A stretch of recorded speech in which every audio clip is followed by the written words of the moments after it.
Hello, good evening, नमस्कार, आदाब। मेरा नाम है आरजे राज। आप देख रहे हैं 165वां एपिसोड ऑफ राज की बात। राज की बात is in association with Kamat and Durukar wealth managers. My food partner is spicy food and my sanitization partner is RSMS। अगर आपके घर में अब तक सैनिटाइजेशन का काम नहीं हुआ है, I think you should get in touch with Mr. Rajiv Sen, who heads RSMS. बहरहाल my office partner is cube space. अगर आप एक फ्रीलांसर हैं और अगर आपको एक ऑफिस किराए पे चाहिए जहाँ पे वाईफाई, पंखा, पानी, टेबल, चेयर सब कुछ अवेलेबल है at just a cost of 5,000 rupees, you have this place at Bardi which is called cube space. I really want to thank my health partner which is Apollo clinic. बहरहाल आज का show मेरे लिए, मेरे जितने भी शोज़ हुए हैं उनमें सबसे इंटरेस्टिंग शो इसीलिए है क्योंकि जिनसे मैं बात करने वाला हूँ उनकी मैं बहुत ज़्यादा रिस्पेक्ट करता हूँ। I really respect his point of view. He has a perspective, he has a point of view with a lot of things, and I really somewhere feel that he is right 99%. With me, someone who is happy and gay, and he's very proud of it. Please welcome the one and only Anand Chandrani. Hello Anand dear, how are you? Hi, good evening, how are you? It's an honor and an opportunity to speak to you. It's my honor. Thank you so much. अगर हम LGBTQ की बात करें, अगर हम एक ऐसे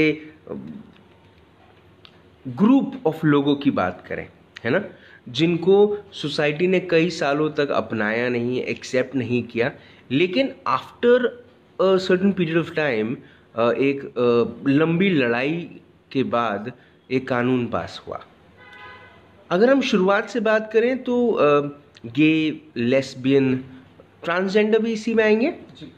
transgender, बहुत सारे ऐसे अलग अलग किस्म की सेक्सुअलिटीज़ की प्रेफरेंस रखने वाले लोग हैं जिनके बारे में हम बात आज कर रहे हैं। अगर हम इनके इतिहास के बारे में बात करें तो थोड़ा सा आप हमको एक रिकैप देंगे इस पे? देखिए, लेस्बियन, गे, बाइसेक्सुअल का तो कोई इतिहास एज सच है नहीं, बट ट्रांसजेंडर कम्युनिटी का आप देखें तो महाभारत में, ऋग्वेद में आपको मिलेगा कि बिल्कुल वहाँ पर है। लेस्बियन, गे, बाइसेक्सुअल्स के लिए मैं बोलूँगा आप खजुराहो के टेम्पल्स जाके देख लीजिए, आपको वहाँ पर सारे तरह के स्कल्पचर्स मिलेंगे कि उस जमाने में भी जो ये सारी एक्टिविटी थी, मोहब्बत थी, ये होती थी। लेकिन जब अंग्रेज आए यहाँ पर और उन्होंने जो यहाँ पर 1860 में जो ये 377 का कानून लागू किया, तो उसके बाद धीरे धीरे ये सब माहौल चेंज हुआ था। देखिए, कामासूत्र में भी होमोसेक्सुअलिटी का वर्णन है। तो हमारे देश में तो ये सदियों पुराना है कि समलैंगिक समाज और हिजड़ा समाज था और आज भी है, लेकिन उस वक्त जितना लिबरल हमारा देश था वो अंग्रेजों के आने के बाद वो काफ़ी बदलाव आए और धीरे धीरे जो है हमारे समाज को दबाया गया। आप देख सकते हैं कि पुरानी कहानियों में भी जब मुगल राज हुआ करता था तो उनके भी जो सैनिक हुआ करते थे या जो उनके सेनापति हुआ करते थे वो भी किन्नर समाज से हुआ करते थे। तो सबूत तो बहुत सारे हैं, लेकिन वो उसको दबा दिया गया था। तो अब जी जी जी तो अब है कि लोगों को लगता है कि LGBT समाज बहुत बढ़ रहा है। नहीं, बढ़ नहीं रहा है।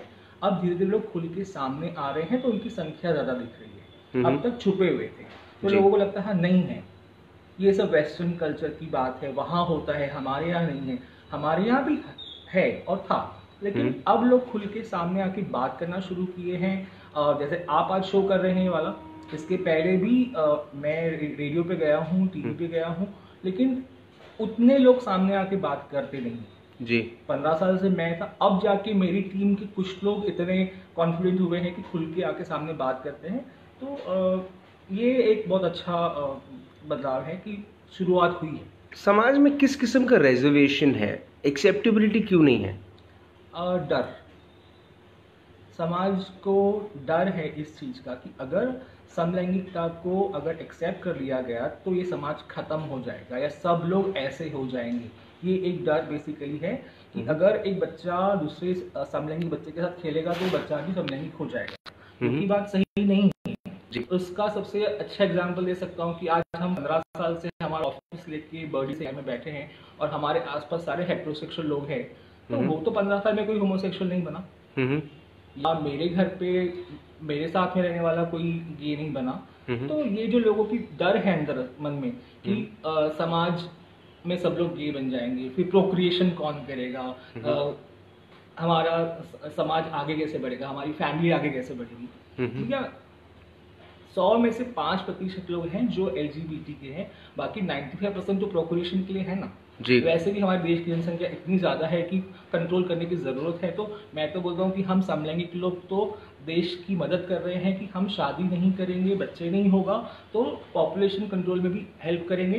दूसरा, अगर हमको अधिकार मिल जाए कि हम अडॉप्ट करें या सरोगेसी से बच्चे करें, तो अडॉप्शन करने से भी कितने अनाथ बच्चे हैं, ज़रूरतमंद बच्चे हैं, उनको सपोर्ट मिलेगा। तो हम नुकसान तो कुछ कर ही नहीं रहे हैं। आज मैं अगर खुल के सामने आके बोलता हूँ कि मैं एक समलैंगिक हूँ और मैं शादी लड़की से नहीं करूंगा, तो मैं उस लड़की के लिए तो अच्छा ही कर रहा हूँ, खुद के लिए तो कर ही रहा हूँ, नो डाउट जी। पहले मैं अपने लिए कर रहा हूँ जी, क्योंकि मुझे दोहरी लाइफ नहीं जीनी है जी। लेकिन एक लड़की भी तो है ना, उसकी जिंदगी भी तो जुड़ी है, मुझे कोई हक नहीं किसी लड़की की लाइफ खराब करने का। जब मुझे पता है कि मैं क्या हूँ, तो फिर मैं जानते बूझते किसी लड़की की लाइफ क्यों खराब करूँ। हम तो ऐसी बात कर रहे हैं बेटी बचाओ, तो हम भी तो बेटी बचाने का काम कर रहे हैं ना। अगर खुल के हम सामने आ रहे तो एक हम खुद की जिंदगी जी रहे हैं, साथ साथ में एक ऐसी लड़की की लाइफ बचा रहे हैं जिसकी कोई गलती नहीं जी। तो खुल के आके बात करना बहुत ज़रूरी है। मैं रिजर्वेशन की अगर बात करूं, तो जो रिजर्वेशन है सोसाइटी को, उसका एक्सेप्टेंस नहीं है, क्योंकि आपके हिसाब से वो एक रीज़न, सबसे बड़ा रीज़न है डर। पर जो रिजर्वेशन है, वो रिजर्वेशन भी कहीं गलत तो नहीं है? अगर आप अभी सिर्फ अपने बारे में सोच रहे हैं, लेकिन सोसाइटी में भी, जैसी एक लाइन है कि दिल को बहलाने के लिए गालिब ख्याल अच्छा है, गालिब की लाइन है ये कि ख्याल अच्छा है। अब किसी को एक 12-13 साल 14 साल की उम्र में जब पहली बार ये सब चीज़ों के बारे में आप महसूस करते हैं, तो सिर्फ वो एक ख्याल हो सकता है, और सोसाइटी कोशिश करती है कि वो सिर्फ दिल को बहलाने के लिए अच्छा है, लेकिन वो प्रैक्टिकली जीवन में बड़ा डिफ़िकल्ट है। LGBT कानून आने से पहले it was a very difficult thing. You have also faced the light, haven't you? देखिए, डिफ़िकल्ट तो ज़िंदगी सेल्फ खुद ही है, ठीक है। हमारे लिए ज़्यादा डिफ़िकल्ट है कि हम एक ये अलग वाला स्ट्रगल भी हम लोगों के साथ चलता है कि जो खुद के हाथ में एक लड़ाई होती है कि मैं हूँ नहीं हूँ, कंफ्यूजन है, ये फेज है, शायद चले जाएगा। तो एक उम्र में आने के बाद सब पता चलता है। और देखिए, जब मैं उस उम्र में था 13-14 साल की उम्र में, उस वक्त तो कोई सपोर्ट सिस्टम नहीं था, उस वक्त कोई काउंसलर्स नहीं थे, कोई साइकेट्रिस्ट नहीं थे, कोई मटेरियल नहीं था। आज तो अपने पास में सारी चीज़ अवेलेबल है, इंटरनेट खोलो, एक बटन दबाओ, सारा इन्फॉर्मेशन आपके पास अवेलेबल है जी। तो सही जानकारी लीजिए। आज काउंसलर, साइकेट्रिस्ट अवेलेबल है, हमारी जैसी संस्थाएं यहाँ अवेलेबल हैं। आप खुल के आके बात कीजिए, आपका अगर वो फेज होगा तो निकल जाएगा, कंफ्यूजन होगा तो वो ठीक हो जाएगा, और अगर आप हो तो आप एक हेल्दी लाइफ जी पाओगे। तो आप एक्सेप्टेंस की बात करेंगे, खुद का भी तो एक्सेप्ट करना जरूरी है। एब्सोल्युटली, जब तक आप खुद एक्सेप्ट नहीं करोगे तो आप मेंटली सेटिस्फाइड नहीं हो पाओगे, खुश नहीं रह पाओगे। कितना डिफिकल्ट है एक्सेप्ट करना? डिपेंड्स, हर किसी व्यक्ति के लिए अलग होता है। मेरे लिए आसान था बिकॉज मेरा कोई बहुत बड़ा जॉइंट फैमिली नहीं है। मेरी मदर है, मेरी सिस्टर है, तो when I told my mother, उनको नहीं समझ था। I am talking about 1994 ji. When I came out to my mother and I told her that actually मैंने एक गलती की थी, सुसाइड अटैम्प्ट किया था, और उनको लगता था कि मेरी परवरिश ऐसी है नहीं कि ये सुसाइड करेगा। तो उनके सवाल थे कि क्या है, क्या is it a girl, is it money, is it career, क्या है, why did you did this. तो मैंने उनको बोला कि देखिए मम्मी, आप शायद समझ नहीं पाओगे, बट बात है कि मुझे एक पुरुष पसंद आता है, मुझे एक आदमी से प्यार होता है, ना कि लड़की से या ना औरत से। तो वो बोलती ये सब क्या होता है। तो मैंने उनको बोला हम जैसे लोगों को समलैंगिक बोलते हैं, गे बोलते हैं। अनफॉर्चुनेटली मेरे पास उसको कोई मटेरियल नहीं था उनको बताने के लिए कि देखिए ये ऐसा होता है जी। तो 1 महीने के अलग अलग सवाल, अलग अलग चीज़ें होने के बाद मुझे बोलती है तू खुश है? हाँ, मैं बहुत खुश हूँ। तो my mother said if you are happy I am happy. तो मेरे लिए ये आसान था, बट सबके लिए जर्नी इतनी आसान नहीं होती है, क्योंकि जॉइंट फैमिली है, मदर फादर दोनों हैं, अदर सिबलिंग्स हैं, और हमारे यहाँ तो होता है ना कि लोग क्या बोलेंगे, सबसे बड़ी बात होती है कि लोग क्या बोलेंगे। तो अगर आपके मन में वो एक डर निकल गया ना कि लोग क्या बोलेंगे, तो आपके लिए बहुत आसान हो जाता है। अब जब ये कानून बना, इस कानून के बनने के लिए, विरोध करने के लिए आप भी और आप जैसे आपने कई सारे ऐसे वॉलंटियर्स जोड़े थे जो सड़कों पे उतरे थे, आप लोगों ने भी विरोध मार्च और रैलीज और ये सब की थी। उसको जब सरकार ने सुप्रीम कोर्ट ने जब जगह दी, तब आपने उसके सपोर्ट में भी बहुत बड़ा सेलिब्रेशन मार्च किया था। क्या चीज़ें बदली कानून आने के बाद, क्या बदला? सबसे पहली चीज़ थी कि मैं अपने देश में ही क्रिमिनल था, पैदाइशी क्रिमिनल था। तो उस दिन हमें आज़ादी मिली सही मायने में, कि जो मेरे पर एक टैग लगता था कि you are homosexual, you are criminal in your own country, जो सुप्रीम कोर्ट का फैसला आने से वो जो धब्बा लगता था हम पे, तलवार लटकती थी हमेशा, वो हट गई। तो एक मेंटल रिलैक्सेशन इतना ज़्यादा मिला है उस टाइम पे कि हाँ मैं इस देश का नागरिक हूँ और मुझे गर्व है। उस दिन रियलिटी में पेट्रोलिज्म तो हमेशा बचपन से अंदर है, लेकिन सही मायने में जो आज़ादी का जो सांस, आज़ादी में सांस लेने की बात जो होती बोलते हैं ना, वो उस दिन मुझे महसूस हुआ। और मेरे साथ वाले भी, जो आपने देखा होगा कितना अच्छा सेलिब्रेशन हुआ, सब लोग खुल के सांस लेने के लिए रेडी हुए। तो आप सोचिए एक सिचुएशन की आपको आपके ही देश में, आपके ही शहर में, आपके ही घर में हमेशा डरा के रखा जाए कि आप एक क्रिमिनल हो जी, तो कैसा महसूस होता है? कभी महसूस करके देखिए, आप सोच के देखिए उस बारे में। वो जो तकलीफ है अंदर से ना, एक हिक होती है कि सब कुछ है लेकिन फिर भी मैं आज़ाद नहीं, जिसमें मेरी कोई गलती नहीं, उस बात के लिए मुझे क्रिमिनल बनाया जाता है जी। तो वो जो फीलिंग है बहुत डिफिकल्ट होती है। तो वो सुप्रीम कोर्ट के फैसले आने के बाद में वो बहुत रिलैक्सेशन लगा। समाज की बात करूं तो समाज में भी धीरे धीरे बदलाव आ रहे हैं, ऐसा नहीं कि बिल्कुल बदलाव नहीं है। सबसे पहला था कि जो अंदर का डर था वो ख़त्म हो गया। एक हमेशा ब्लैकमेलिंग की या आपको कोई जेल भेज देगा उसका डर था, वो ख़त्म हो गया। और यंगस्टर्स, मैं तो बहुत शुक्रिया अदा करूँगा कि आजकल की नई जनरेशन बहुत खुल के इस चीज़ को एक्सेप्ट करती है और मानती है कि हर किसी को इक्वालिटी से जीने का अधिकार है जी। तो ये मैं मानूंगा कि यूथ जो आज का है वो बहुत सपोर्ट करता है। पुराने लोगों की सोच को बदलने में वक्त तो लगेगा, तो बट मैं बोलता हूँ अगर मेरी mother today she is 98 years old, वो अगर एक्सेप्ट कर सकती है तो देखिए, आपको अपना बेटा लूला, लंगड़ा, अंधा, काना, क्रिमिनल, मर्डरर, रेपिस्ट सब आपको एक्सेप्टेड है, then why not a homosexual guy और a lesbian girl, why not a transgender kid? आपका ही बच्चा है, आपके पेट से पैदा हुआ है, फिर आपको उससे प्रॉब्लम क्या है? क्योंकि वो थोड़ा अलग है इसलिए। तो अलग तो बहुत मायने में बाकी बच्चे भी होते हैं, लेकिन उनको तो अपन रखते हैं घर पे, निकाल के बाहर नहीं फेंकते हैं। तो मैं पेरेंट्स से रिक्वेस्ट करूँगा कि देखिए, समाज बहुत बाद में आता है। पहले अगर पेरेंट्स आपके साथ खड़े हैं ना, आपकी फैमिली आपके साथ खड़ी है, तो आप किसी से भी लड़ सकते हो, आप बिल्कुल एक नॉर्मल लाइफ जी सकते हो। शुरुआत अपने घर से होनी चाहिए। आपने भी एक जिक्र किया, एक शब्द का इस्तेमाल किया, ब्लैकमेलिंग जी। ये सुनने में ही ब्लैक है जी, तो इसका जो इफ़ेक्ट आता होगा, उसका असर तो बहुत बहुत बहुत संगीन होता होगा। किस तरह से देखते हैं शब्द को, और किस किस्म की वारदातें आप तक पहुंची इस शब्द को लेके? वारदातें तो इतनी सारी हैं, मेरे पास इतनी बड़ी केस स्टडी का पूरा फाइल है कि जहाँ ब्लैकमेलिंग के केसेस आते हैं। नॉर्मली क्या होता है कि आप एक समलैंगिक हो, या आप एक लेस्बियन हो, या बाइसेक्सुअल हो, आप ट्रांसजेंडर हो, तो जब तक 377 का कानून था तब तक आपको कानूनी रूप से भी सपोर्ट नहीं था। तो बहुत बार ये होता था कि किसी ने आपके साथ मिले, आपके हाथ में कुछ रिलेशन बने, रिलेशन नहीं भी बने, लेकिन आपके बारे में पता चल गया कि आप समलैंगिक हो, गे हो या लेस्बियन हो, तो आपको परेशान करते थे। अलग अलग तरह के फेवर्स मांगेंगे, आपके साथ में फिजिकल फेवर मांग सकते हैं, आपसे पैसा मांग सकते हैं, आपका मोबाइल छीन सकते हैं, आपकी ऑर्नामेंट्स छीन सकते हैं, ये बोल के कि हम आपके घर पे बता देंगे आप ऐसे, आपका वीडियो, आपकी फोटोग्राफ हम सोशल मीडिया पे डाल देंगे क्योंकि आप ऐसे हैं। और मेरे टाइम पे होता था कि मेजॉरिटी लोग शादी कर लेते थे, जी। टेक द एग्जाम्पल कि जब मैं 20, 22, 25 साल का था तो मेरे साथ के तो मेजॉरिटी लोगों ने शादी कर ली। जी। तो शादी हो गई तो वो तो मेरी तरह खुल के बात करेंगे नहीं। उनको अगर कोई डराए कि आप समलैंगिक हो तो वो तो कितना डरेगा। जी। तो वो सब सरेंडर कर देते थे। काफ़ी लोगों ने मैंने देखा है कि पुलिस में जाने की हिम्मत नहीं कर पाते थे, और जो भी पैसा पास में है, जो भी ज्वेलरी है या जो भी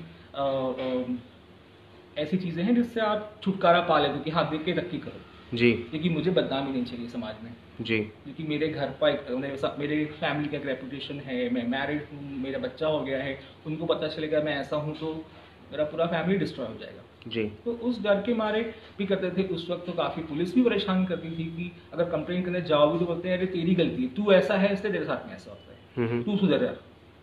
मतलब उस वक्त पुलिस वालों को भी नहीं पता था। अभी हमने भी 15 सालों में काफ़ी ट्रेनिंग्स लिए, वर्कशॉप लिए पुलिस डिपार्टमेंट के साथ में, मीडिया के साथ में, तो अवेयरनेस उनमें भी आया है, उनको भी समझ में आई कि ओके ये एक संस्था है जो यहाँ काम करती है इन लोगों के लिए, और हम बार बार एक उनसे मिलते हैं कि सर हम ये काम करते हैं, आप समझिए बात को। तो धीरे धीरे समझ में आता है। आप किसी को भी 15 साल बैठ के बात करोगे कि सर ये ऐसा है, ये ऐसा है, तो थोड़ा तो समझेंगे ना, वो भी इंसान है आफ्टर ऑल। और मैं तो समाज को दोष नहीं देता क्योंकि समाज को सही इन्फॉर्मेशन, पूरी जानकारी ही नहीं है कि एलजीबीटी समुदाय है क्या। थोड़ा सा मूवी से देख लिया है, थोड़ा इससे सुन लिया है, थोड़ा सा कहीं पे पढ़ लिया है, उसी से जानकारी आती है। कहीं आप किसी से मिलो, बात करो, इंटरेक्ट करो, हम भी इंसान है ना जी। हम काटने तो नहीं आएंगे ना आपको। ये बात सही है। तो जब तक आप किसी समलैंगिक व्यक्ति से या हिला व्यक्ति से बात नहीं करोगे, किसी लेस्बियन से आप बात नहीं करोगे तो कैसे पता चलेगा। आज समाज में रहता हूँ, सबके हाथ काम करता हूँ, सबके हाथ बातें करता हूँ, संभालता हूँ, मम्मी को संभालता हूँ, सारी चीज़ें मैं करता हूँ, तो मैं कहीं आपसे अलग तो हूँ नहीं। पर कहीं एक मिसिंग फैक्टर लगता है, मुझे नहीं लगता है कि मैं रिग्रेशन फील होता है। मैं बिल्कुल उस चीज को लेके नहीं पूछ रहा मैं आपसे। आई एम श्योर कहीं ना कहीं एक अगर मैं नॉर्मल होता, नहीं नॉर्मल इन द सेंस, अगर मैं एक हेटेरोसेक्सुअल होता, हाँ होता, बिल्कुल सही बात है। तो अगर मैं, जी मैं माफी चाहता हूँ, मैं अगर हेटेरोसेक्सुअल होता, मेरा विवाह आज मेरी वाइफ संभाल बाहर जाके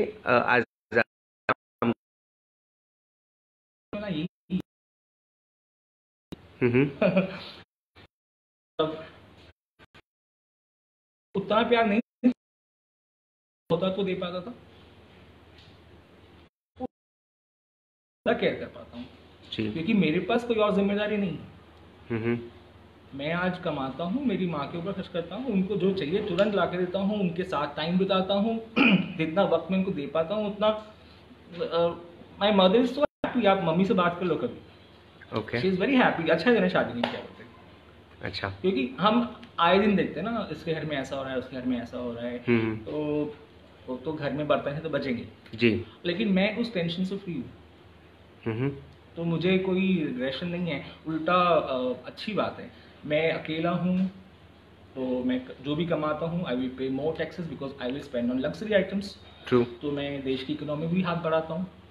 अगर मैं जाके कहीं आर्मी में, मिलिट्री में, एयरफोर्स में अगर ज्वाइन करता हूँ तो मुझे ये टेंशन नहीं रहेगा कि मेरे पीछे मेरे बेबी बच्चों को कौन संभालेगा। मैं अपने देश के लिए दिल से देश की, तो हम नुकसान कहाँ कर रहे हैं हो रहा है। लेकिन अगर कई सारे ऐसे केसेस होते हैं जहाँ पर अन्याय की बात आती है, तब क्योंकि एक हेटेरोसेक्सुअल के साथ I'll use the right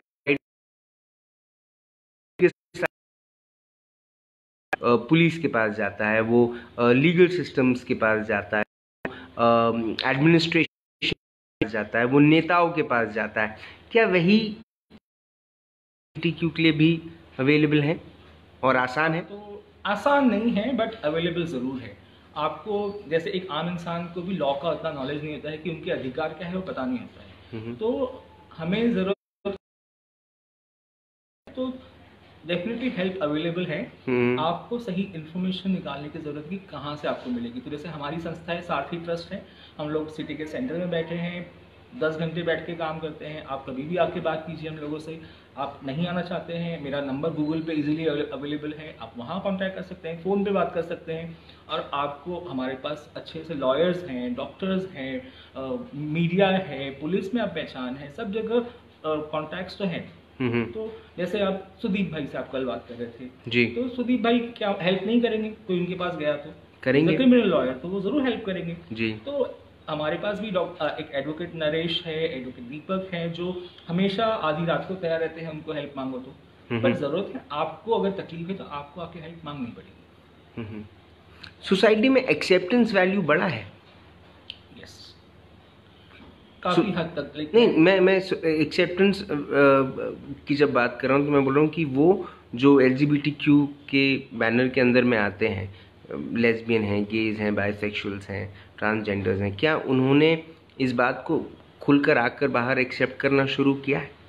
हाँ, पहले से तो काफ़ी बदलाव है। आप देखिए, अभी पहले मैं अकेले बात करता था, आज पूरी फौज है मेरे पीछे खड़ी हुई है जो आके खुल के बात करती है। फ्रेंड इन सपोर्ट लोग खुल के सामने आए हैं। 377 जाने के बाद में बहुत सारे लोग जो चाहते थे हेल्प करना, वो अटकते थे कि भी कानून है ना खिलाफ है। अब कानून खिलाफ नहीं रहा, तो अब वो लोग भी खुल के सामने आते हैं। कंपनियां हैं, कॉर्पोरेट्स हैं, सब लोग धीरे धीरे खुल के सामने आ रहे हैं। आज हम भी 2 ऑफिसर्स लेके बैठे हैं। आप देखिए, एक बड़ी सेंटर में है तो YMCA की मैं बात करूँगा, क्रिश्चियन ऑर्गेनाइजेशन है जी, तो हम तो वहाँ 15 साल से उनके कैंपस में बैठे हैं। उनको सारी चीज़ें पता है कि हम एक संस्था चलाते हैं इन लोगों के लिए। तो सपोर्ट तो है। बाजू में हमारे यहाँ पर देशमुख साहब का ऑफिस है, लता मंगेशकर हॉस्पिटल है, तो बड़े बड़े डॉक्टर्स आते हैं वहाँ पर, तो वो भी हमको सपोर्ट करते हैं। तो एक्सेप्टेंस तो है। देखिए, एक ही बात बार बार मैं कहूँगा, जब तक आप हेल्प नहीं मांगोगे आपको कोई हेल्प नहीं करेगा। जब तक आप अपना अधिकार नहीं मांगोगे कोई आपको अधिकार घर पे लाके नहीं देगा आपको। जी। आपको अपनी लड़ाई लड़नी पड़ेगी। इजी नहीं है, बट डिफिकल्ट भी नहीं, इम्पॉसिबल नहीं है। जब आफ्टर 377 पास हुआ, LGBTQ का ये पूरा का पूरा कानून पास हुआ, जी। लोन्स की मैं बात, एंटरप्रेन्योर बनने की, क्या सेल्फ रिलायंट होने की, क्या ऐसी opportunities, practical and financial backing की जब मैं बात करता हूँ, क्या कानून पास होने के बाद ये सब चीज़ें भी आई हैं सपोर्ट में? यस, धीरे धीरे बदलाव हो रहे हैं। अभी 10 दिन पहले ही मैं समाज कल्याण विभाग में मुझे वहाँ से बुलाया गया था और उनके पास GR आया है गवर्नमेंट का, स्टेट गवर्नमेंट का, कि ट्रांसजेंडर समाज के लिए अलग अलग स्कीम्स चालू करनी है और किस तरह से हम ट्रांसजेंडर समुदाय को अपलिफ्ट करके एक समाज में मेन स्थान दें, उनके लिए जॉब्स क्रिएट करें, उनके लिए अगर कुछ वो बिजनेस करना चाहे उसके लिए वो करें, उनके लिए हाउस होल्ड की जो ज़रूरत है, बेसिक सबसे ज़रूरत है कि उनके रहने के घर नहीं है, वो सुविधाएं हम कैसे मुहैया करवाएं। तो मेरी वहाँ लास्ट 10 दिन पहले ही मीटिंग हुई है और आने वाले होने वाली है कि किस तरह से प्लान बना के हम एटलीस्ट ट्रांसजेंडर के लिए शुरुआत करें। और जहाँ पर गे लेस्बियंस की बात है तो उनके लिए भी अभी TCS में बात चल रही है, परसिस्टेंट में बात चल रही है कि इन लोगों को जो क्वालिफाइड है उनको जॉब दे सके। ट्रांसजेंडर के साथ में क्या होता है कि majority of them are not that qualified, very few of them are qualified. तो उनके जॉब्स के लिए भी मैं बात कर रहा हूँ कि अगर ठीक है क्वालिफाइड नहीं है, आप उनको अपने कैंटीन में काम दे दो, आप उनके एडमिनिस्ट्रेशन में दे दो, कुछ रिसेप्शनिस्ट का काम दे दो, बैक ऑफिस का काम दे दो, तो वो कर सकते हैं। अभी लास्ट 15 दिन पहले मुझे महिंद्रा लॉजिस्टिक्स से भी फ़ोन आया था कि वो लोग ट्रांसजेंडर को रिक्रूट करना चाहते हैं। तो मैंने उनसे वही बात की कि आप मिलिए, बात करते हैं, बिकॉज आप जॉब देना चाहते हैं, लेकिन आपके पास क्या पोस्ट है, क्या किस तरह की वैकेंसीज है, क्या ट्रांसजेंडर उसमें फिट बैठते हैं, क्या HR पॉलिसीज़ है। हाँ, क्या HR पॉलिसी, HR पॉलिसीज में भी कोई सुधार आपको लगता है कि सुधार आया है? हाँ, क्या कॉर्पोरेट्स में सुधार आया है? बिल्कुल, there are list of corporates, बड़े बड़े IBM से लेके, गोदरेज से लेके, VIP से लेके, बहुत लंबा लिस्ट है। उन लोगों के यहाँ वर्क प्लेस पॉलिसीज में चेंजेस आए हैं, लेकिन बात वही है कि वो नीचे तक कितना पहुँच रही है इन्फॉर्मेशन। पॉलिसी तो बना दी जी, बिकॉज एक इंटरनेशनल ऑर्गेनाइजेशन है तो पॉलिसीज बना दी है जी, बट उस के बारे में उनके स्टाफ में, जैसे अभी लास्ट वीक ही मैं ऑफिस में था और एक कॉर्पोरेट में बंदा काम करता है, नाम नहीं बताऊंगा बिकॉज कॉन्फिडेंशियलिटी मैटर, जी। मैंने उसको बोला यार आपका तो HR में इतना सब लोग सेंसिटाइज हैं, मेरी उनसे रेगुलर बात होते रहती है, तो why don't you take the advantage, अगर आपके यहाँ पॉलिसी बनी है तो वो बोलता है नहीं, I am right now not ready to come out in my work place. Okay. तो अगर वो आउट नहीं करेगा तो उसको वो फैसिलिटी कैसे मिलेगी? हम्म। तो ज़रूरी है कि हम अगर अपने नहीं, अधिकार, लेकिन अगर वो खुल के नहीं आना चाहता है, अगर वो उस बात को पर्दे के पीछे रखकर अपना जीवन व्यतीत करना चाहता है, तो क्या इसमें भी तो कुछ गलत नहीं है? कोई गलत नहीं है, उसकी लाइफ है, वो जैसे जीना चाहे। बट मेरा ये कहना है कि अगर आप बोलते हो मेरे साथ में प्रॉब्लम है, मेरे साथ डिस्क्रिमिनेशन हो रहा है, मेरे साथ भेदभाव हो रहा है, जी। तो फिर आपको उसके लिए लड़ना पड़ेगा। आप खुश हो ऐसे ही बिना बताए किसी को तो भी कोई प्रॉब्लम नहीं है। अगर आप क्वालिफाइड हो, आपके पास अच्छा जॉब है, आप वेल सेटल्ड हो, तो you don't have to come out and shout about it. But then खुद का मेंटल हेल्थ की इशू ना, आप आउट नहीं हो, आप ठीक है, अच्छा जॉब है, अच्छे घर में आप रह रहे हो, अच्छा एनवायरनमेंट है, लेकिन आज नहीं कल तो आपके ऊपर शादी का प्रेशर आएगा ना। जी। तब आप क्या करोगे? एक ना एक दिन तो बात खुलनी है, तो आज खुल जाए। और फिर भी मैं बोलूँगा कोई ज़रूरत नहीं है, अगर आप ये मैनेज कर लो कि ओके आप शादी नहीं करोगे बिकॉज आप गे हो या लेस्बियन हो, और फिर भी आप, ज़रूरी नहीं है, बहुत सारे स्ट्रेट लोग हैं जो शादी नहीं करते जी। तो ज़रूरी नहीं कि शादी करना ही है, इससे आपको आउट होना पड़ेगा। ये आपकी लाइफ है, अगर आप चाहो नहीं बताना है तो कोई किसी तरह की बंदिशें नहीं है। बट आपका अगर मेंटल हेल्थ आपको ठीक रखना है, जो अंदर से घुटन महसूस होती है बार बार, क्यों मैं ही, मेरे साथ ही क्यों, और तो वो आपको खुल के सामने आना पड़ेगा। जब हम हाल ही में नागपुर में भी कुछ समय पहले एक लेस्बियन कपल शादी करना चाहता था, उस बात को लेके भी बहुत बड़ा बवाल हुआ था, उन्होंने सुसाइड तक बात पहुंच गई थी। बात बड़ी दुर्भाग्यपूर्ण है, लेकिन क्यों ऐसे रिजॉर्ट्स मिलते हैं? क्यों अंत में या एक वक्त आता है जब लोग खुद की एक्सेप्टेबिलिटी पे ही इतना बड़ा प्रश्न चिन्ह लगा देते हैं? नहीं, ये तो इट्स नॉट अबाउट ओनली गे और लेस्बियंस, ये तो एक हेटेरोसेक्सुअल कपल के साथ भी होता है। अगर दो व्यक्ति प्यार करते हैं, कास्ट अलग अलग हैं या स्टेटस अलग अलग हैं, तो वहाँ भी होता है। अभी आज भी हमारे देश में कितने लोग हैं जो लव मैरिज में सक्सेसफुल शादी करके रह पाते हैं? बहुत बार होता है 4 साल 5 साल रिलेशनशिप के बाद में ब्रेकअप होता है, या दोनों में से एक सुसाइड अटेम्प्ट करता है जी। तो वो तो हेटेरोसेक्सुअल के साथ में भी है। तो दिस इज़ वेरी नॉर्मल कि अगर कोई उस लेवल पे पहुंचता है, बिकॉज सुसाइड मैं बोलता हूँ ना, कोई सोच समझ के नहीं करता। सुसाइड ऐसे तुरंत वो within a few seconds, fraction seconds में होता है, बिकॉज मैंने खुद एक्सपीरियंस किया है जी। मैं कभी ऐसा लड़का नहीं था या आदमी नहीं हूँ कि सुसाइड करेगा या सुसाइड को प्रमोट करेगा, लेकिन मैंने वो, I was just 19 years old that time, तो नहीं था उस वक्त मेरे पास कोई सपोर्ट सिस्टम नहीं था, कोई बात करने वाला नहीं था, तो मैंने वो गलती की। लेकिन मुझे पता है वो विदिन 2 मिनट्स हुआ वो सारा। तो सुसाइड कोई प्लानिंग करके नहीं करता, ये हो जाता है कि आप देखो प्लानिंग करके ना आप बिल्कुल नहीं करो। काफी लोगों को देखा है, मुझे आधी रात को फोन आते हैं, सर मैंने हाथ काट लिया अपना, सर मैंने ये कर दिया वो कर दिया, जाके देखो तो उतना खास मेजर नहीं होता है। ओके। काफी जगह हम लोगों ने आधी रात को लोगों को बचाया है। तो एक आध दो केसेस छोड़ दो जहाँ पर कुछ स्ट्रॉन्ग पॉइजन पी गया तो हमारे पहुंचने तक वो हम उसको नहीं बचा पाए, अदरवाइज मेजॉरिटी हाथ काट लेते हैं, दैट्स नॉट दैट, मतलब डेंजर तो है बट इतनी हिम्मत किसने कि इतना डीप हाथ काटे। अच्छा, जो एक्सेप्ट कर चुके हैं जी खुद में कि ठीक है हम ये हैं, क्या उनके लिए भी कोई ऐसे सारथी, आपका जो ट्रस्ट है, क्या वो कोई ऐसे काउंसलिंग या फिर कुछ ऐसे सेशंस करता है जहाँ पर एक समाज तक की बात को एक्सेप्ट करने की ताकत किसी को मिले, कोई बूस्टिंग मिले? काफ़ी केसेस हैं, काफ़ी केसेस हैं। अभी लास्ट क्वार्टर में ही इन दिस पैंडमिक ओनली मैं 3 गे लड़के 2 लेस्बियन लड़कियों को फ़ोन पे ही, क्योंकि कोविड था मिल नहीं पा रहे थे, फ़ोन पे ही काउंसलिंग करके उनको सपोर्ट किया and finally they came out in the house और एक्सेप्टेंस है। बट ओके उनका फिर सेम है कि घर पे एक्सेप्ट कर लिया, हमारे लिए उतना बहुत है, we don't want to come out in the public and tell people, propaganda नहीं करना है, that's totally fine. Everybody can become the Anand Chandani and become the activist, जिसकी मर्जी है वो जरूर करे, जिसकी मर्जी नहीं है वो अपनी जिंदगी अच्छे से जियो, मैं तो ये बोलता हूँ। एज एन एक्टिविस्ट कितना डिफिकल्ट है आपके लिए? शुरुआत में होता था बट देखिए स्ट्रगल तो हर किसी की लाइफ में है, तो ये स्ट्रगल भी है एक, बट मेरे साथ मेरी मदर खड़ी है, मेरी सिस्टर खड़ी है, मेरे नेफ्यू खड़े हैं, तो मुझे किसी का, और अब मेरा समाज भी इतना स्ट्रांग हो रहा है धीरे धीरे, मेरे फ्रेंड्स, आप जैसे फ्रेंड मेरे साथ खड़े हैं, बिल्कुल। तो आप जैसे फ्रेंड्स हैं, ऐसे बहुत सारे और स्ट्रेट फ्रेंड्स हैं मेरे जो मेरे साथ कंधे से कंधा मिला के खड़े हैं। नाम तो बहुत लंबा लिस्ट हो जाएगा, बट आप लोगों ने अपनाया है, इसलिए मैं ये सारा काम कर रहा हूँ। अंडर प्रिविलेज्ड, वृद्ध, अनाथ, और कई सारे ऐसे तबके हैं जिनके लिए सोशल मदद मिलती है।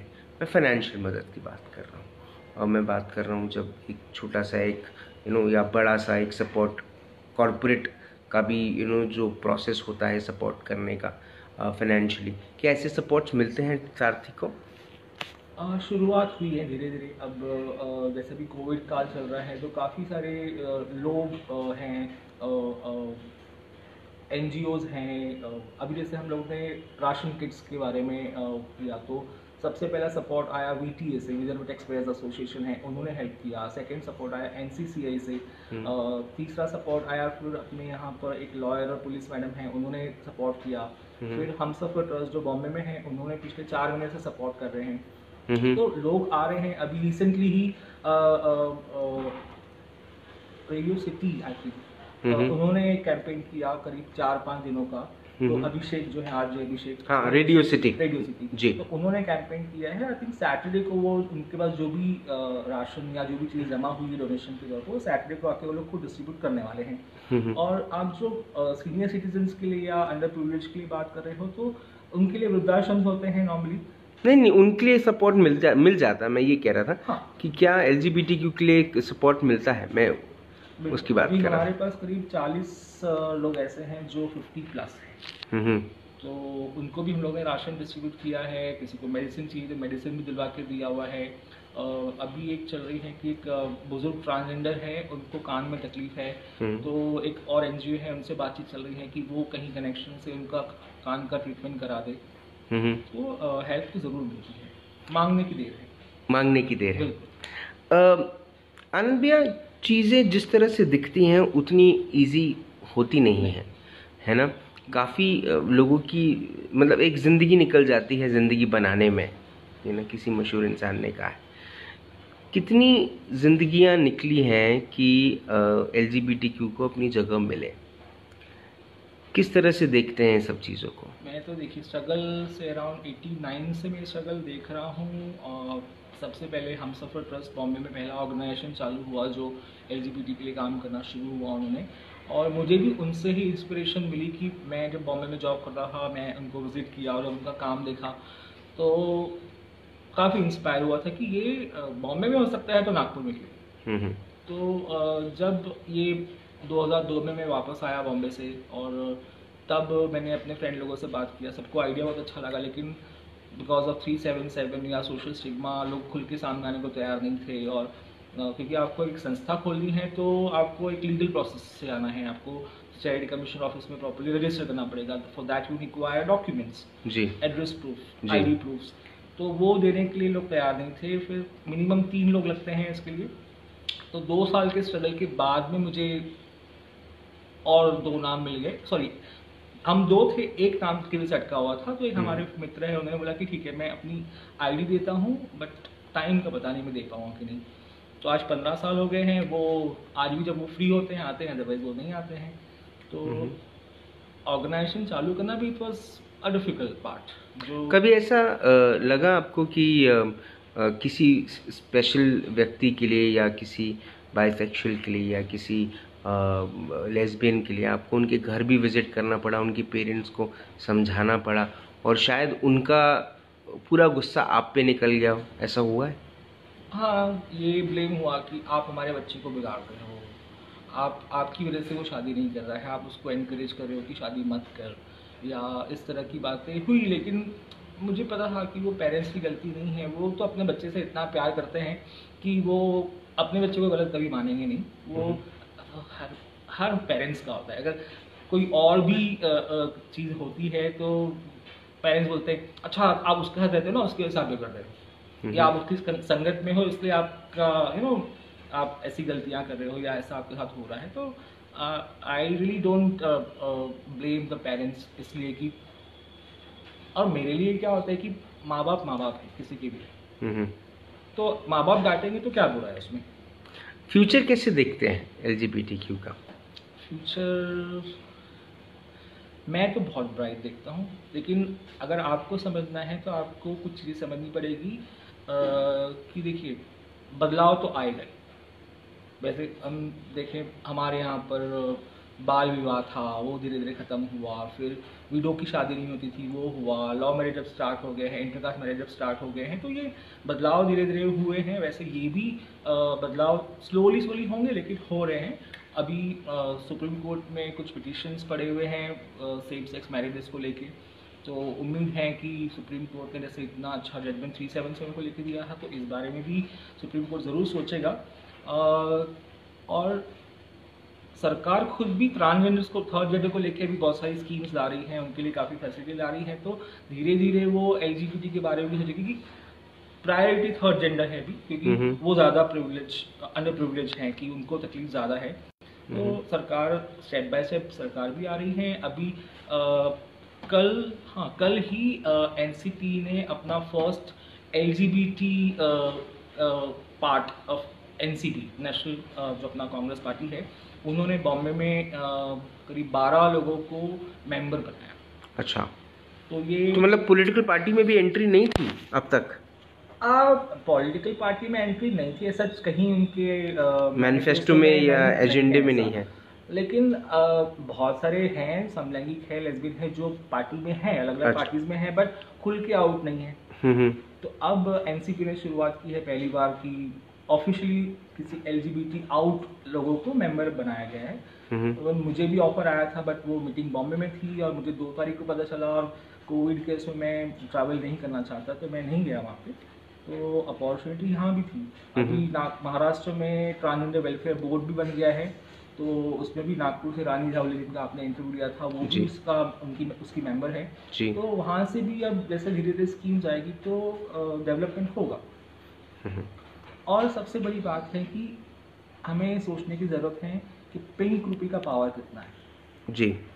पिंक रूपी पे अगर आप ध्यान देंगे तो अपनी इकोनॉमी में इतना अच्छा डेवलपमेंट होगा जो हमारे यहाँ के अर्थशास्त्री समझ पाते हैं नहीं, पता है मुझे पता नहीं है, या खुल के बात करना नहीं चाहते हैं, बट उसको समझने की ज़रूरत है। अगर आप पिंक रूपी का पावर समझेंगे तो आप डेफिनेटली अपने हाथ खोलेंगे कि एक्सेप्टेंस होना चाहिए। मेरे आखिरी के 1 या 2 सवाल और। जो लोग अभी भी उस मानसिकता में जकड़े हुए हैं अपने आप को कि LGBTQ ये एक तुच्छ लोगों की एक मानसिकता है, और इस मानसिकता को अभी भी दबाने की कोशिश करते हैं ऐसे लोग, या मजाक बनाते हैं, या उस थॉट पे अभी भी उनके एक प्रश्न चिन्ह उनका अभी भी लगा हुआ है, उनको आप कुछ कहना चाहते हैं? उनसे एक ही रिक्वेस्ट करना चाहूँगा मैं कि ये लाइफ मेरी है, ये शरीर मेरा है, ये जीवन मुझे उसने दिया है, तो मैं अपने शरीर को, अपने जीवन को कैसे जीऊँ उसका अधिकार मुझे है। मैं बालिग हूँ, मैं अपना अच्छा बुरा सोच सकता हूँ, तो मुझे क्यों आप दबाने की कोशिश करते हो? मेरे समलैंगिक होने या ना होने से आपकी लाइफ में क्या फ़र्क पड़ता है? आज मैं अपना कमाता हूँ, अपना खाता हूँ, अपने घर पे रहता हूँ, जितना मेरे से बन सकता है मैं वापस समाज को देने की कोशिश करता हूँ, तो मैं कहाँ किसी का नुकसान कर रहा हूँ जी। तो आपके साथ प्रॉब्लम क्या है? आप क्यों? एक बार सोच के देखिए कि आप क्यों? बिकॉज आपके यहाँ आपने कहीं पढ़ा हुआ है कि चीज़ गलत है, हो सकता है वो चीज़ गलत भी तो लिखी हो, या आपने उसको गलत समझा हो। तो आप से रिक्वेस्ट है कि अगर आप सपोर्ट नहीं कर सकते हैं तो आप खिलाफ ही मत जाइए, और खिलाफ जाके भी आपको क्या मिलने वाला है? आपका कोई फ़ायदा तो नहीं है कि अगर आप मुझे कमरे में बंद कर दोगे या जेल के अंदर डाल दोगे तो आपका क्या फ़ायदा हो जाएगा? तो आप अपना एनर्जी क्यों उसके पीछे ख़राब कर रहे हो? आप अच्छी चीज़ों पे ही सोचिए, आप अपना लाइफ आगे अच्छे से बढ़ाइए, अपनी तरक्की कीजिए, हमारे बारे में सोचना छोड़ दीजिए। और जो लोग अभी तक खुद की एक्सेप्टेबिलिटी पर नहीं आए हैं, उनको आप क्या कहना चाहते हैं? उनके लिए एक ही बात है कि देखिए, पहले तो उनको डिसाइड करना है। मैं कोई नहीं होता हूँ उनको बोलने वाला कि आप खुल के सामने आओ और सबको बताओ। अगर आपको लगता है कि हाँ, आप पिंजरे में कैद हो, आपकी ज़िंदगी घुटन भरी है, तो आपको डिसाइड करना है कि आपको खुली हवा में सांस लेना है, आपको अपनी ज़िंदगी अच्छे से जीनी है। अगर आपको लगता है कि आप उस चीज़ के लिए तैयार हो, आपको सपोर्ट चाहिए तो सपोर्ट हम ज़रूर देंगे। आपको काउंसलिंग चाहिए, हम काउंसलिंग देंगे। आपको मेंटल हेल्थ प्रॉब्लम है, आपको उस चीज़ का सपोर्ट करेंगे। आपके पास हमारे पास साइकियाट्रिस्ट है, हमारे पास लॉयर्स है। आपको अगर लगता है जिस दिन कि हाँ, अब मुझे खुल के सामने आना है, उस दिन सारथी आपके साथ खड़ा है। आपने अपना वक्त दिया, आपने हमसे बात करी, आपने आज बड़ी खुल के बात करी, बड़ी स्पष्ट रूप से बात करी। मुझे ऐसा लगता है कि सभी मुद्दों पे हमने चर्चा कर ली है। एक बड़ा कंसर्न था ब्लैकमेलिंग को लेके। बस मैं चाहता हूँ कि वो चीज़ इस समाज से चले जाए, बिकॉज़ वो एक ऐसा क्राइम है जिसमें इंसान शायद इतना घुटता है कि वो ये खुले तौर पे आकर व्यक्त नहीं कर पाता कि वो अंदर ही अंदर कितना मर चुका है, भले ही उसका शरीर कितना भी सामने जिंदा रहे। एक चीज़ मैं जोड़ना चाहूँगा, हमने शायद उस बारे में बात नहीं की कि अगर हम खुल के सामने नहीं आएंगे, अगर हम एक्सेप्ट नहीं करेंगे LGBT को, तो नुकसान कहाँ होने वाला है समाज को? कहाँ होगा? एक आपका बेटा या बेटी एक दोहरी जिंदगी जिएगा लाइफ लॉन्ग, जिसके साथ उनकी शादी होगी, चाहे वो लड़की हो या लड़का, उसके साथ चीटिंग होगी जी। तो आप दो लाइफ के साथ खिलवाड़ कर रहे हो, मतलब दो परिवार के साथ खिलवाड़ कर रहे हो। तो क्या ये सही है? क्या हमें अधिकार है as a parents, as a society, किसी दो जिंदगी या दो फैमिली की लाइफ खराब करने का अधिकार हमें किसने दिया है? क्या हर किसी को अच्छे से खुश होकर जीने का अधिकार नहीं है? लोग क्या बोलेंगे ये सोच के आप अपने बच्चे की लाइफ खराब कर रहे हो, क्यों? सोचिएगा इस बारे में जरूर कि आपके बच्चे को कोई तकलीफ है। अगर आपको लगता है कि तकलीफ है तो है ना, साइकियाट्रिस्ट हैं, आप बात कीजिए, हमारे आपके पास संस्थाएं हैं, आप बात कीजिए। आपके पास में बहुत सारा इन्फॉर्मेशन ऑनलाइन अवेलेबल है, बुक्स अवेलेबल हैं, आप सही नॉलेज लीजिए और आप अपने बच्चे की खुशी के बारे में सोचिए। सिर्फ लोग क्या बोलेंगे, मेरे रिश्तेदार क्या बोलेंगे, हमारा स्टेटस का क्या होगा, हमारी प्रतिष्ठा का क्या होगा, इससे ज़्यादा ज़रूरी है कि आपका बच्चा एक अच्छी ज़िंदगी जिए। Thank you. आपने हमसे बात करी, आपने इतनी सारी बातों के बारे में हमें डिस्क्राइब करके बताया, उसके लिए बहुत बहुत धन्यवाद। सारथी ट्रस्ट के साथ राज की बात हमेशा रहेगा और आरजे राज भी हमेशा रहेगा। कभी आपको हमारी ज़रूरत पड़े तो ज़रूर याद कीजिएगा। Thank you so much. Thank you so much Anand भैया। बहरहाल आनंद चंद्रानी जी ने एक बात बड़ी स्पष्ट रूप से कही और बार बार अपने इंटरव्यू में दोहराई। वो क्या बात है? वो बात ये है कि किशोर कुमार का गाना है, कुछ तो लोग कहेंगे, लोगों का काम है कहना, छोड़ो बेकार की बातों को, कहीं बीत ना जाए रहना। जिंदगी एक बार मिलती है और उस एक जिंदगी में हम क्या करने की कोशिश कर रहे हैं? सिर्फ अपने आप को समाज में स्थापित करने की कोशिश कर रहे हैं। आपको क्या लगता है कि क्या आप कल को चले जाएंगे तो आपको कितने दिन याद किया जाएगा? कितने दिन? एक दिन, 11वीं और 13 दिन, उसके बाद आपके अच्छे काम लोग जीवन भर याद रखेंगे।